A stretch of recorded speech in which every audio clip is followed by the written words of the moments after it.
قرآن پاک میں اللہ تعالیٰ نے ما غرک بربک الکریم، جب یہ آیت نازل ہوئی کن کے لیے ہوئی؟ شیخ الحدیثوں کے لیے نازل ہوئی ہے کیا؟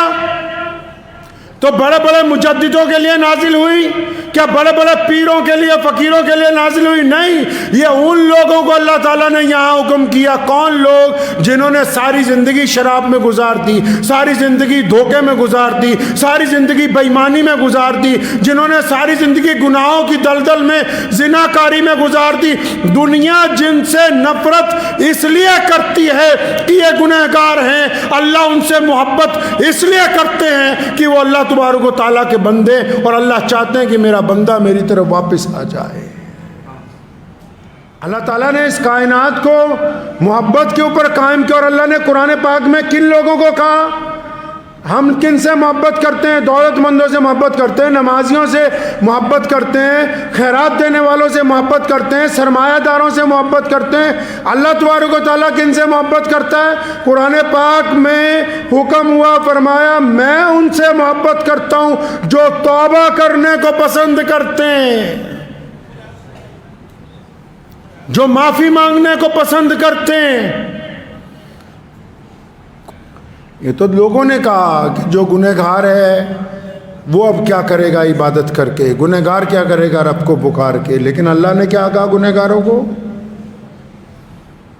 اللہ نے کہا کہ میں تو انتظار کر رہا ہوں تمہارا، میں تو منتظر ہوں اپنے بندے کا۔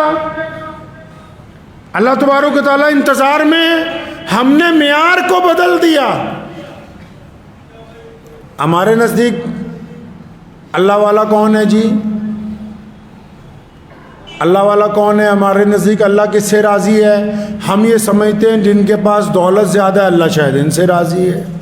دولت کا زیادہ ہونے کا مطلب یہ نہیں کہ اللہ آپ سے راضی ہے، خوبصورت ہونے کا مطلب یہ نہیں کہ اللہ آپ سے راضی ہے،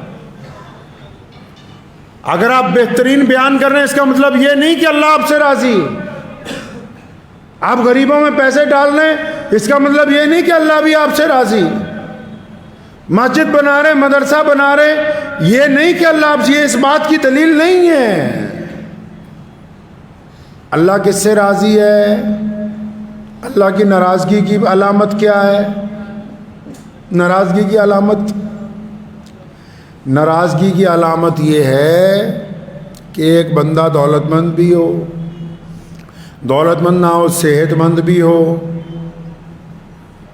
عقل ٹھکانے ہو، کھاتا بھی بڑھیا ہو، رہنے کے لیے بھی جگہ ہو، گھر پریوار بھی اچھا ہو، دنیا کی ساری نعمتیں اس کے پاس ہوں، اس کے باوجود اس کو سجدہ کرنے کی توفیق نہ ملتی ہو۔ جو سجدوں سے محروم ہیں، جن کو اللہ نے سجدے کی توفیق نہیں دی، اللہ ان سے ناراض ہے۔ اگر سجدے کی توفیق ملی ہوئی ہے، رزق کم ہے، سجدے کی توفیق ملی ہوئی ہے، حسن کم ہے، اگر سجدے کی توفیق ملی ہوئی ہے، سرمایہ کم ہے، تو اس کا مطلب اللہ آپ سے راضی ہے۔ اور اگر سب کچھ ہونے کے باوجود سجدے کی توفیق نہیں ہے تو پھر خدا راضی نہیں ہے۔ اور سجدہ کون لوگ کرتے ہیں جی؟ سجدہ کون لوگ کرتے ہیں؟ سجدہ وہ لوگ کرتے ہیں، ان لوگوں کا سجدہ اللہ کو قبول ہے جن کے دل پاک ہیں۔ کیا ہے جی؟ دل پاک ہیں، جن کے دلوں کے اندر غیبتیں ہیں، جن کے دلوں کے اندر دوسروں کی دشمنیاں بھری ہوئی ہیں، جن کے دلوں میں بے ایمانیاں ہیں، وہ سجدے نہیں کر رہے، وہ تو دکھاوا کر رہے ہیں، اور دکھاوا کرنے والے لوگ اللہ تعالیٰ کو پسند نہیں۔ دکھاوا کرنے سے نقصان کیا ہوا؟ دکھاوا کرنے سے نقصان کیا ہوا جی؟ بے ایمانوں کے سجدے میں اور ایمان والے کے سجدے میں کیا فرق ہے؟ ایمان والے کا سجدہ، اس کا سر صرف اللہ کے آگے جھکتا ہے، کیا جی؟ اللہ کے آگے جھکتا ہے، اور جن کا ایمان نہیں ہے وہ دنیا کے سامنے اللہ کے حضور سجدہ کرتے ہیں، پھر بادشاہوں کے دروازے پہ سجدہ کرتے ہیں، پھر سرمایہ داروں کے دروازے پہ سجدہ کرتے ہیں، پھر افسروں کے دروازے پہ سجدہ کرتے ہیں۔ جنہوں نے اللہ کے حضور خالص سجدہ نہیں کیا وہ در در کے اوپر ٹھوکریں کھاتے پھرتے ہیں، ان کے سروں کی عزت باقی نہیں رہتی ہے، سروں کی عزت باقی نہیں رہتی۔ اور وہ سر نہیں جو ہر در کے اوپر جھک جائے۔ سر اس کو کہتے ہیں جو صرف ایک دروازے کے اوپر، یاری وہ ہوتی ہے جو صرف اللہ سے لگا لی جائے، دوستی وہ ہوتی ہے جو آخر تک نبھائی جائے۔ اسلام نے یہ روایتیں ڈالی کہ جو لوگ اللہ تبارک و تعالیٰ کے دوست بن گئے، پھر وہ امام مجدد الفسانی بنے، پھر وقت کے بادشاہ نے بلایا، بادشاہ نے کہا کہ میں تمہارے سے یہ فلاں فتویٰ دلوانا چاہتا ہوں، پھر بادشاہ نے کہا یہ دو، اس کو فتوے کو نامنظور کر کے جیل جانا منظور کرتے ہیں۔ جو اللہ کے دوست ہوتے ہیں وہ حکمرانوں کے دوست نہیں ہو سکتے، اور جو حکمرانوں کے یار ہوتے ہیں وہ کبھی اللہ کے دوست نہیں بن سکتے۔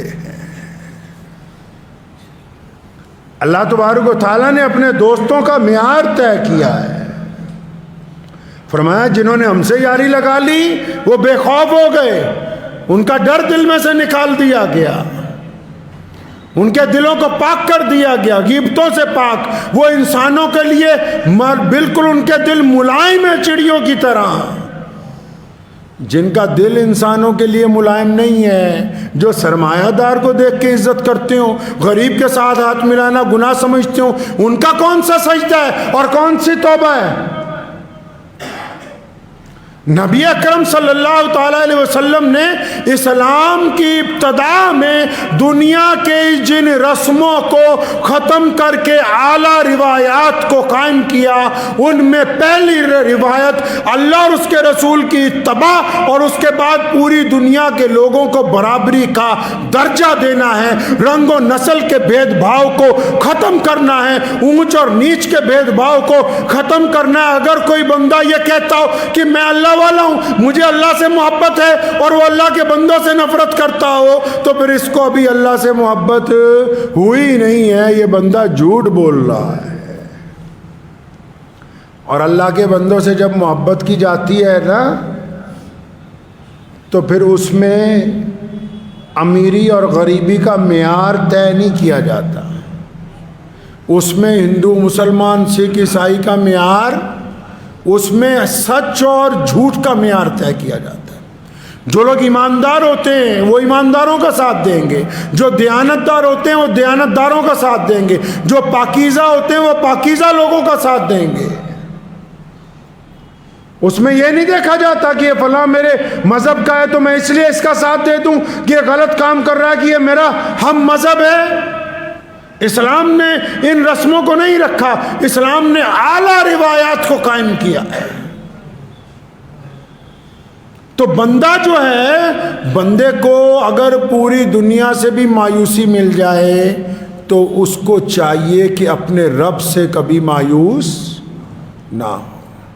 اللہ فرماتے ہیں کہ میں اپنے بندے کے غمان کے ساتھ ہوں۔ کس کے ساتھ ہیں جی؟ غمان کے ساتھ۔ مجھے بہت سارے مریض ملتے ہیں، اکثر میں نے جو اپنے اکابرین سے بزرگوں سے سنا، ہمارے جتنے بڑے گزرے ہیں، اور نبی علیہ الصلوۃ والسلام کی جو سنت ہے، اسلام نے جو اعلیٰ روایات قائم کی وہ کیا کی؟ اگر کوئی بدترین حالات میں بھی پھنس جائے تو اس کو یہ کہا ہمیشہ کہ آپ اللہ پہ یقین رکھ کے جد و جہد کیجیے، آپ مصیبت سے نکل آئیں گے۔ کینسر کی بیماری بھی اگر لگ گئی ہو نا، اللہ فرماتے ہیں کہ میں اپنے بندے کے غمان کے ساتھ ہوں۔ اگر میرے بندے نے یہ طے کر لیا کہ میں نے اپنے رب سے شفا لینی ہے، پھر وہ دوائی جس مرضی ڈاکٹر کی کھائے، شفا دینا اللہ کا کام ہے۔ اگر اس کے دل میں دوسروں نے یہ وہم بٹھا دیا کہ جتنی مرضی دوائی کھا لو شفا ہونے والی ہے نہیں، پھر اعلیٰ ترین دوائی بھی اس کو شفا یاب نہیں کر سکتی۔ اسلام نے یہ روایات کو قائم کیا، کیا حکم ہوا کہ اگر آپ کسی کو حوصلہ نہیں دے سکتے، دل کی تختی پہ لکھ کے لے جائیے یہ بات. ہمارے نبی صلی اللہ علیہ وسلم یہ چاہتے ہیں, اللہ ہم سے یہ چاہتے ہیں, اگر آپ کسی کو حوصلہ نہیں دے سکتے تو اس کی حوصلہ شکنی نہ کیجیے. اگر آپ کسی کی مدد نہیں کر سکتے تو اس کے دل کو مت توڑیے.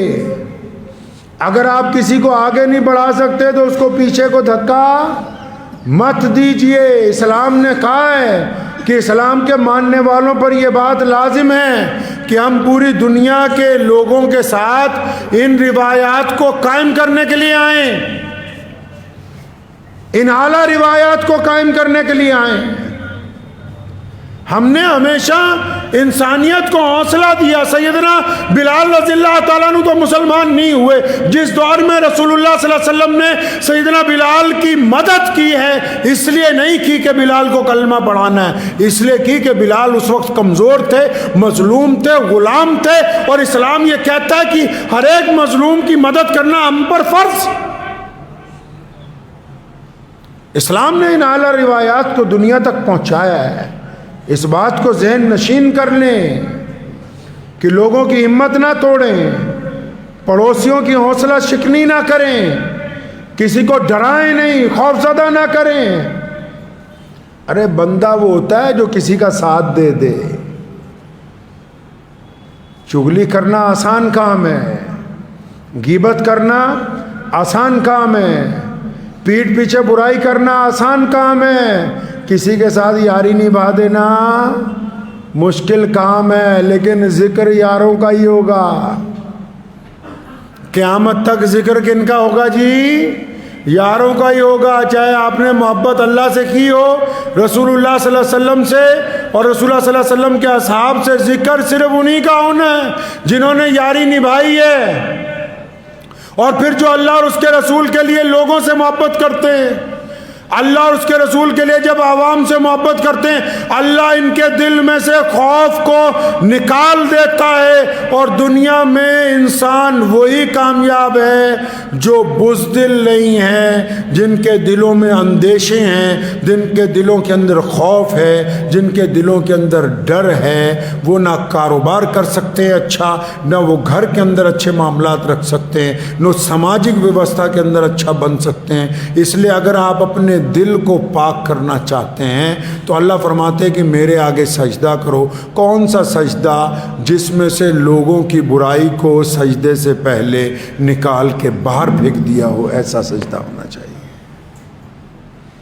تو دعا کیجیے اللہ تعالیٰ مجھے اور آپ سب کو توبہ کرنے والوں میں شامل فرمائے. کریں گے انشاءاللہ. اللہ ہم سب کو ہمہ وقت توبہ کرنے والے, دو لوگ پسند ہیں, ایک توبہ کرنے والا فرمایا, دوسرا پاک رہنے والا.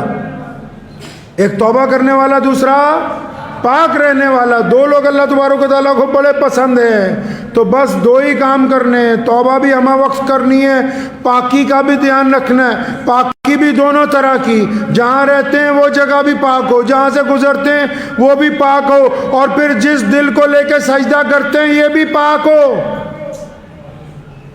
یاد رکھو اس بات کو, دنیا میں اللہ کے رسول نے فرمایا کوئی ایسا نہیں جس کو اللہ نے بنا عزت کے پیدا کیا ہو, بنا عزت کے کسی کو پیدا کیا ہو. دنیا میں جتنے لوگ پیدا ہوئے, چاہے مرد ہیں چاہے عورتیں ہیں, چاہے وہ تیسری نسل ہے جن کو مخنث کہتے ہیں آپ, جتنی بھی مخلوق ہے دنیا کے اندر, پھر چاہے جانور ہیں, چرندے پرندے, درخت, ہوا, اللہ نے کسی کو بنا عزت کے پیدا ہی نہیں کیا. تو اس لیے کسی کی بے عزتی کرنے کا حق ہمیں نہیں ہے. اگر آپ چاہتے ہیں اللہ کی مدد آئے تو لوگوں کے دل دکھانے بند کر دیجئے. آپ چاہتے ہیں کہ آپ کی بیٹی آپ کے سسرال میں جا کے اپنے سکھی رہے تو دوسروں کی بیٹیوں کو جینے کے لیے زندگی عطا کیجئے. اگر آپ چاہتے ہیں آپ کے کاروبار میں برکت ہو تو اپنے پڑوسی کے کاروبار میں اس کے لیے مدد کیجئے.